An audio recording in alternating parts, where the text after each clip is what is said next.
ગારિયાધારના નાની વાવડી રોડ ઉપરના વાડી વિસ્તારમાંથી શંકાસ્પદ હાલતે યુવાનનો મૃતદેહ મળી આવતા મૃતકના પરિવારજનોએ હત્યાની શંકા વ્યક્ત કરી। દામનગરના રાભડા ગામે રહેતા પ્રકાશભાઈ ધીરુભાઈ બધેલા ગારિયાધાર પૈસા ઉપાડવા માટે આવ્યા હતા બાદ રાત્રિના સમયે ઘરે પરત પહોંચ્યા ન હતા બાદ નાની વાવડી રોડના વાડી વિસ્તારમાં ફાંસો ખાધેલી હાલતે પ્રકાશભાઈને ગારિયાધાર ખસેડવામાં આવ્યા હતા। ત્યારે અતુલભાઈ નામના વ્યક્તિએ પ્રકાશભાઈના પિતાને ફોન કરી ગારિયાધાર ગોકુળ હોસ્પિટલ ખાતે બોલાવ્યા આવ્યા હતા।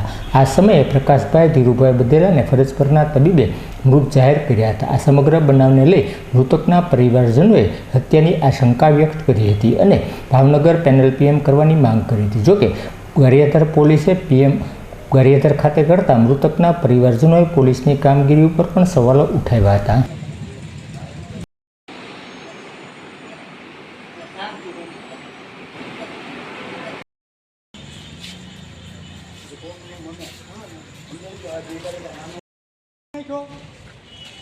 અને આવું કરી નાખ્યું, કોઈ પૂછ્યું નથી।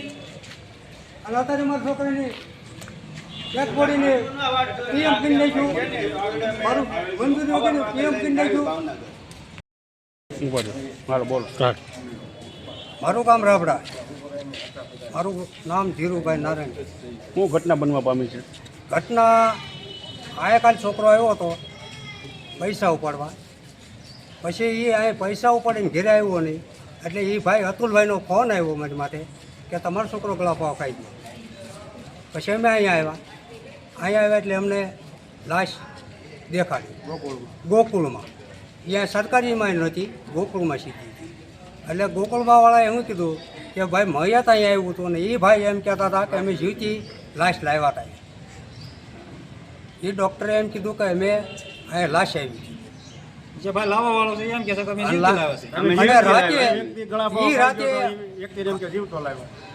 રાતે અમે અહીંયા આવ્યા એટલે મેં કીધું કે ભાઈ મારે અહીંયા પીએમ નથી કરાવવાનું, મારે ભાવનગર પીએમ કરાવવું છે। તો પોલીસવાળાની સર્ટિફિકેટ લઈ અને પીએમ કેમ કરી નાખ્યું? અમારી મંજૂરી વગર કેમ કરી નાખ્યું?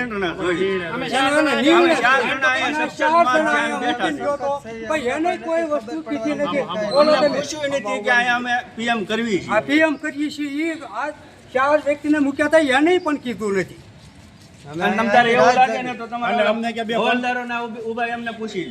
બે પંચો લાવીને કે અમને સહી કરાવી શું આ ઘટના બની છે? એમાં ઘટના પૂરેપૂરી કે બનાવેલી છે।